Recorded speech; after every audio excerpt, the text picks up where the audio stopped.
അദ്ദേഹത്തെ നമ്മൾ ആരാധനയോടുകൂടിയാണ് അദ്ദേഹത്തെ നമ്മളെല്ലാം കാണുന്നത്. നേരത്തെ എം പി പറഞ്ഞതുപോലെ എം പിക്ക് 5 കൊല്ലത്തെ പരിചയമാണ്, അടുത്തൊരു 20 കൊല്ലത്തെ പരിചയമുണ്ട് അദ്ദേഹം. ഞാൻ 2006 MLA ആയ സമയത്ത് തുളു അക്കാദമി ആരംഭിക്കാൻ വേണ്ടി നിയമസഭയിൽ ആവശ്യപ്പെട്ടു. ഗവൺമെന്റ് 25 ലക്ഷം രൂപയും തുളു അക്കാദമി ആരംഭിക്കാൻ പറഞ്ഞു. ഞങ്ങളതിന്റെ സമാരംഭം കുറിച്ചത് സ്വാമിജിയുടെ സാന്നിധ്യത്തിൽ ഈ ഓഡിറ്റോറിയത്തിൽ വെച്ചായിരുന്നു. ഇന്നത് കേരളത്തിലെ ഏറ്റവും പ്രശസ്തമായ ഒരു സാംസ്കാരിക സ്ഥാപനമായി തുളു അക്കാദമി പ്രവർത്തിക്കുന്നുണ്ട്. എൻ്റെ ഒരു വ്യക്തിപരമായ കാര്യമുണ്ടായിരുന്നു എൻ്റെ മകളുടെ വിദ്യാഭ്യാസവുമായി ബന്ധപ്പെട്ട്. സാധാരണഗതിയിൽ രാഷ്ട്രീയ നേതാക്കന്മാർക്കൊന്നും മറ്റാരെയും ആശ്രയിക്കാതെ തന്നെ എല്ലാം നടക്കുമെന്നാണല്ലോ ഒരു ചിന്ത. പക്ഷേ ഞാനിപ്പോൾ ഒരു കാര്യം പറയാമായിരുന്നു. ഞാൻ സ്വാമിജിയോട് പറഞ്ഞപ്പോൾ വളരെ പെട്ടെന്ന് ആ കാര്യം നിർവഹിക്കാനും പറ്റി. സൗജന്യമായി ബിടെക് പഠിക്കാനും പറ്റി. ആണ് സ്വാമിജിയുടെ ഒരു ഇടപെടലിന്റെ പ്രത്യേകതയായി ഞാൻ കണ്ടത്. അപ്പോൾ വ്യക്തിപരമായ ബന്ധം സ്ഥാപിക്കുന്നതിനും അതുപോലെ തന്നെ ആളുകളെ സഹായിക്കുന്നതിനും സ്വാമിജിക്ക് ഒരു പ്രത്യേകതയുണ്ടായിരുന്നു. അത് തുടർന്നും ഇവിടെ ഉണ്ടാകുമെന്ന് തന്നെയാണ് ഞാൻ കാണുന്നത്. മാത്രമല്ല, ഈ ഇടനീർ മതം നേരത്തെ സ്വാഗത പ്രസംഗത്തിൽ മാനേജർ പറഞ്ഞ ജാതി മത ചിന്തയൊന്നുമില്ലാതെ, അഥവാ അങ്ങനെ ഇല്ലാന്ന് പറഞ്ഞതിനേക്കാൾ ശരി, ജാതി മത പരിഗണനകളില്ലാതെ എല്ലാവരെയും ഒരുപോലെ കാണുന്ന ഒരു മതേതര സ്ഥാപനമായിട്ടാണ് ഞങ്ങളിതിനെ കാണുന്നത്.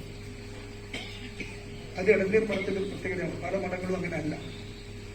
പല മഠങ്ങളും വർഗീയത ഉത്പാദിപ്പിക്കുന്ന കേന്ദ്രങ്ങളാണ്.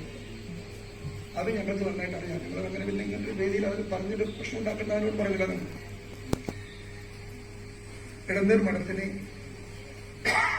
ഒരു നല്ലൊരു പൈതൃകമുണ്ട്. മതനിരപേക്ഷതയുടെ മതേതരത്വത്തിന്റെ ഒരു പൈതൃകമുണ്ട്. അത് കാത്തുസൂക്ഷിക്കുന്നതിൽ മൺമറഞ്ഞു പോയ സ്വാമിജി വളരെയേറെ ശ്രദ്ധിച്ചു. അത് നഷ്ടപ്പെടാതിരിക്കാൻ, അത് ഒരു തരത്തിലും അതിലൊരു പോർലേൽക്കരുത് എന്നൊരു ചിന്ത അദ്ദേഹത്തിനുണ്ടായിരുന്നു. അതുകൊണ്ടാണ് രാജ്മോഹൻ ഉണ്ണിത്താൻ എം പിക്ക് ഊഷ്മളമായ സ്വീകരണം ഇവിടെ ലഭിച്ചത്. അല്ലെങ്കിൽ അങ്ങനെ ഒരു സ്വീകരണം ലഭിക്കുമായിരുന്നില്ല. അല്ലെങ്കിൽ ഞങ്ങൾക്കെല്ലാം, ഞാൻ അദ്ദേഹത്തെ മാത്രമല്ല, ഞങ്ങളെല്ലാം അങ്ങനെ ഒരു പരിഗണനയിൽ എത്തിയത് അതിന്റെ ആ ചിന്തയിൽ നിന്നാണ്. മഠങ്ങൾക്ക് നമ്മുടെ സമൂഹത്തിൽ വലിയ സ്വാധീനം ചെലുത്താൻ കഴിയും. ആ സ്വാധീനം മനുഷ്യനെ കൂടുതൽ നന്മയിലേക്കും കൂടുതൽ സാംസ്കാരിക മൂല്യമുള്ളവരാക്കി മാറ്റുന്നതിലാണ് അത് കിടക്കുന്നത്. കേരളം ഇന്ന് കാണുന്ന ഈ സാമൂഹ്യ സാംസ്കാരിക ജീവിതം അത് ഇന്ത്യക്കും ലോകത്തിനും മാതൃകയാണ്. അത് കേരളീയ സമൂഹത്തിനെ ഒരു 6-7 പതിറ്റാണ്ട് കൊണ്ട്, ഒരു നൂറ്റാണ്ട് കൊണ്ട് നേടിയെടുക്കാൻ കഴിഞ്ഞ ഒരു നേട്ടമാണ്. ഒറ്റ ദിവസം കൊണ്ടൊന്നും വന്നല്ല. ഇന്ന് കേരളീയ സമൂഹം ആർജിച്ച ഈ സാംസ്കാരിക ജീവിതത്തെ പെട്ടെന്ന് തകർക്കാനും പറ്റില്ല. എന്തുകൊണ്ട് അങ്ങനെ വരാൻ കാരണം? അത് ഏറ്റവും പ്രധാനമായും കേരളീയ നവോത്ഥാനത്തിന് വലിയ സംഭാവന നൽകിയ ശ്രീനാരായണ ഗുരുവിന്റെ ഇടപെടൽ. ശ്രീനാരായണ ഗുരു ഇന്ന് ലോകം ആരാധിക്കുന്ന മൺമറഞ്ഞു പോയ ഒരു ആധ്യാത്മിക ആചാര്യനായിരുന്നു. അദ്ദേഹം 100 കൊല്ലം മുമ്പ്, ഒരു നൂറ്റാണ്ട് മുമ്പ്, അന്നത്തെ സമൂഹത്തിലെ ജീർണതകൾക്കെതിരെ ഒരു ജാതി, ഒരു മതം, ഒരു ദൈവം മനുഷ്യന് എന്ന് അദ്ദേഹം പറഞ്ഞു. വേണമെന്ന് ചോദിക്കാം, ഒരു ജാതിയായോ, ഒരു മതമാണോ, ഒരു ദൈവമാണോ എന്നൊക്കെ ചോദിക്കാം. പക്ഷേ അത് ഉത്കൃഷ്ടമായ ഏറ്റവും പുരോഗമനപരമായ ഒരു വീക്ഷണമാണ്. ശ്രീനാരായണ ഗുരു സ്വാമിജിക്ക് ഒരു ശിഷ്യനുണ്ടായിരുന്നു. അദ്ദേഹത്തിന്റെ പേര് അയ്യപ്പൻ എന്നാണ്. ശബരിമല അയ്യപ്പനല്ല, അയ്യപ്പൻ എന്ന ഒരു പേര്. അദ്ദേഹം സഹോദരൻ അയ്യപ്പൻ എന്നാണ് മലയാളത്തിൽ അറിയപ്പെടുന്നത്. കാരണം അദ്ദേഹം സഹോദരൻ എന്ന് പറഞ്ഞൊരു പ്രസിദ്ധീകരണം ആരംഭിച്ചപ്പോൾ സഹോദരൻ അയ്യപ്പനാണ്. ഒരിക്കൽ അദ്ദേഹം പറഞ്ഞു, സ്വാമിജി, ഈ ഒരു ജാതി ഒരു മതം ഒരു ദൈവം മനുഷ്യന് എന്ന് പറയുന്നതിൽ എന്ത് അർത്ഥമാണുള്ളത്, എന്ത് യുക്തിയാണുള്ളത്? ജാതി വേണ്ട, മതം വേണ്ട, ദൈവം വേണ്ട എന്നല്ലേ പറയേണ്ടത് എന്ന് അദ്ദേഹം പറഞ്ഞു. കുറച്ചും കൂടി പുരോഗമനപരമായി.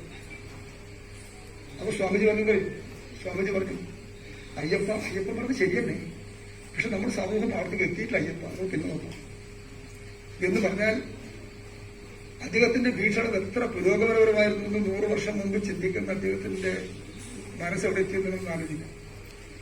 അദ്ദേഹത്തിന്റെ മറ്റൊരു ശിഷ്യനായിരുന്നു ഡോക്ടർ പൽപു. അദ്ദേഹം മദ്രാശിയിൽ നിന്ന് ഇന്നത്തെ MBBS പാസ്സായി 100 കൊല്ലം മുമ്പ്.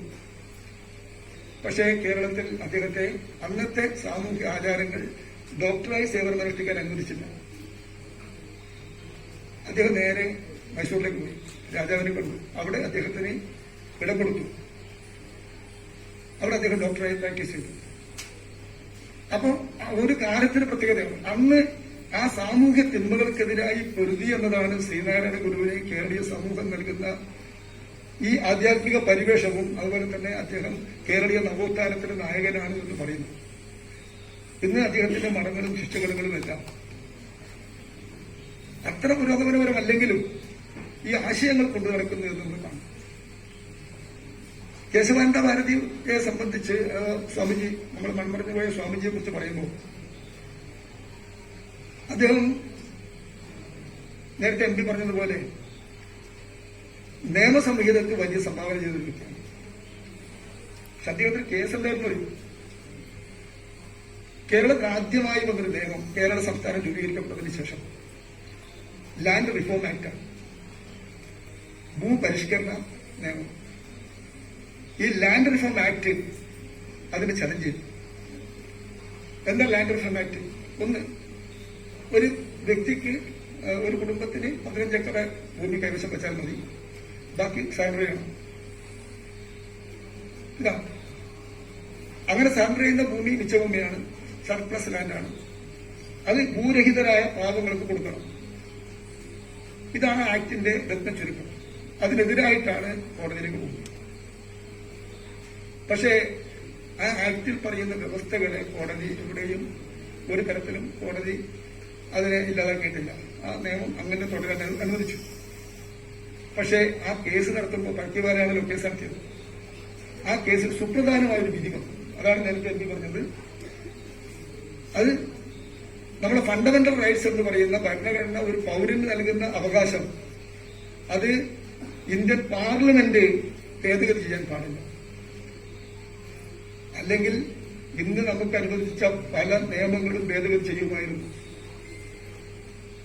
നേരത്തെ freedom of speech, freedom of expression, പിന്നെ മറ്റ് എല്ലാ ഫ്രീഡവും, നമ്മുടെ ഫ്രീഡം, അതുപോലെ തന്നെ നമ്മുടെ മൗലികാവകാശം, ഫണ്ടമെന്റൽ റൈറ്റ്, അത് ഭേദഗതി ചെയ്യുമായിരുന്നു. ഈ Kesavananda Bharati versus state of കേരളയാണ് അത് ഭേദഗതി വരുത്താൻ പാടില്ല, അമെന്റ്മെന്റ് ചെയ്യാൻ പാടില്ല എന്ന് ഒരു റൂളിംഗ് വന്നു. അത് ഇന്ത്യൻ നീതിന്യായ വ്യവസ്ഥയിലെ സുപ്രധാനമായ ഒരു വിധിയാണ്. ഞാൻ ലോക്ക് പഠിക്കുമ്പോൾ Kesavananda Bharati versus state of Kerala fundamental right case വലിയൊരു, പിന്നെ അതിന്റെ ആർഗ്യുമെന്റിന്റെ വലിയൊരു പുസ്തകമാണ്. അപ്പോഴാണ് ഈ കേസുമായി ബന്ധപ്പെട്ട കാര്യങ്ങളും, ഇദ്ദേഹം സുപ്രീം കോടതി പോയിട്ടില്ലെങ്കിലും വക്കീലിനെ മാത്രം ഏൽപ്പിച്ചതാണെങ്കിലും അങ്ങനെ ഒരു കേസ് കൊടുത്തപ്പോൾ, അതൊരു കേസല്ലോ, ഇതുമായി ബന്ധപ്പെട്ട അന്ന് ഫയൽ ചെയ്ത എല്ലാ കേസിനെയും ക്ലബ് ചെയ്തപ്പോൾ അതിലിട്ട പേര് സ്വാമിജിയുടെ പേരായി. അത് സ്വാമിജിയുടെ ഒരു ഭാഗ്യമാണ്. അല്ലെങ്കിൽ ആരെങ്കിലും പേരാണെങ്കിൽ ആ പേര് അത് വരുമായിരുന്നു. സ്വാമിജിയുടെ പേര് എല്ലാ കേസും ക്ലബ് ചെയ്തിട്ട് Swamiji Kesavananda Bharati versus state of Kerala എന്ന് പറഞ്ഞപ്പോൾ അത് നിയമവ്യവസ്ഥയിലെ നിയമപുസ്തകത്തിലെ സുപ്രധാനമായ ഒരു അധ്യായമായി അത് ഇന്ന് നിയമവിദ്യാർത്ഥികൾ പഠിക്കുകയും ഇന്നും ഫണ്ടമെന്റൽ റൈറ്റ് കേസ് എന്ന് പറയുന്നത് വോട്ട് ചെയ്യുകയും ചെയ്യുന്ന ഒന്നാണ്. ഞാൻ വിശദാംശങ്ങളിലേക്ക് ഇനിയും പോകുന്നില്ല. ഏതായാലും എടനീർ മഠം മനുഷ്യ നന്മയ്ക്ക് വേണ്ടി, മനുഷ്യന്റെ പുരോഗതിക്ക് വേണ്ടി, അശരണരും കഷ്ടപ്പെടുന്നവർക്കും അവർക്ക് ഒരു സഹായഹസ്തമായി ഈ മഠം ഉണ്ടാകണം. അതിന് ആർജവമുള്ള, കെൽപ്പുള്ള, കഴിവുള്ള ആളാണ് ഇപ്പോഴത്തെ സ്വാമിജി. വ്യക്തിപരമായി ഭയങ്കര അടുപ്പ് ഞങ്ങളെല്ലാം തമ്മിലുണ്ട്. കഴിഞ്ഞ 10-20 കൊല്ലക്കാലത്ത് വളരെ സൗഹൃദമൊക്കെ ഉണ്ട്. അതെല്ലാം അങ്ങനെ തുടരും. എല്ലാ സഹായവും ഞങ്ങൾ ചെയ്യും. പക്ഷെ ഈ ഒരു വീക്ഷണം എന്നുമെന്നും ഉണ്ടാകണം. പഴയ ഫ്യൂഡൽ കാലഘട്ടത്തിലെ കാലഹരണപ്പെട്ടു പോയ ചിലതിനെ ഒഴിവാക്കിയേ പറ്റൂ, പുതിയത് നാം സ്വീകരിച്ചേ പറ്റൂ. ഇത് വിവര സാങ്കേതിക വിദ്യയുടെ വിസ്മയത്തിന്റെ ലോകത്താണ് നാം ജീവിക്കുന്നത്. അത്യാധുനിക യുഗത്തിലാണ് നാം ജീവിക്കുന്നത്. അതനുസരിച്ച് മനുഷ്യ സമൂഹം ആകെ മാറുന്നുണ്ട്. ആ മാറ്റം ഇടനീർ മഠവും അത് ഉൾക്കൊള്ളണം. അത് ചെയ്യും എന്ന പ്രതീക്ഷയോടുകൂടി ഇതിന്റെ മതേതര സ്വഭാവം എന്നുമെന്ന് കാത്തുസൂക്ഷിക്കണം.